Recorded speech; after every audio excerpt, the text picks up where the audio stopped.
Hola, com cada mes us resumim la nostra acció política, el primer grup a l'oposició a l'Ajuntament d'Igualada durant aquest mes de juny. Ja sabeu que practiquem la política útil, que vol dir arribar a acords amb temes puntuals amb el govern per obtenir beneficis per la ciutadania. I un d'aquests acords és la renovació de les escales mecàniques. Ha començat ja durant aquest mes de juny les obres de renovació. A la Festa Major, en principi, estaran acabades per que no hi hagi més avaries i perquè funcioni aquesta infraestructura que és molt important per molts veïns i veïnes de la nostra ciutat. Un altre aspecte que nosaltres vam aconseguir amb el darrer pressupost, condicionar el govern i, per tant, introduir el pressupost i fer-ho una realitat, és el programa Lèxtic. Hem arribat al final de curs i l'hem valorat. És aquest programa que ajuda a la comprensió lectora als alumnes de la nostra ciutat. Se n'han beneficiat 30 alumnes durant aquest curs i esperem que el curs que ve siguin molts més. També durant aquest mes de juny hem denunciat la incongruència que ha tingut el govern de Junts en fer una poda agressiva al passeig Verdaguer i que ara, amb l'arribada de la calor, sigui un forn a l'aire lliure i que el que faci ara sigui a correcuita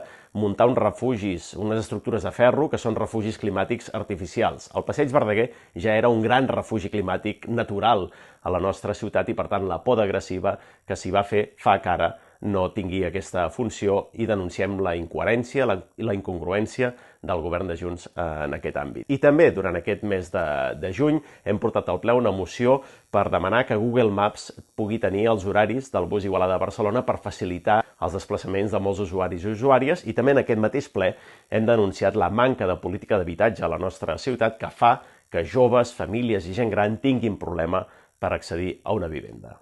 Hem estat també amb els veïns de les Comes, al seu barri, mirant les deficiències, les mancances que nosaltres portarem a l'Ajuntament reclamant que es resolguin en un matí que van passar molts veïns i veïnes pel barri. I també hem participat a diferents activitats a la nostra ciutat durant aquest mes de juny. La festa del barri del Poble Sec amb l'estrena dels Nous Gegants. També hem estat al barri del Sant Crist, que ha celebrat la seva cursa anual a l'Aplec de la Sardana al Passeig. Hem celebrat els 40 anys de l'arribada de la Flama del Canigó a Igualada de cada Sant Joan.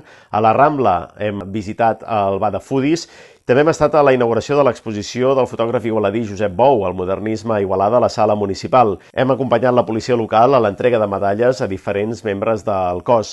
També hem participat al sopar del soci de l'Igualada Hockey Club, al 3x3 de bàsquet a la plaça de Calfont, i hem commemorat el Dia de l'Orgull LGTBI amb el manifest institucional davant l'Ajuntament. Seguim treballant per Igualada.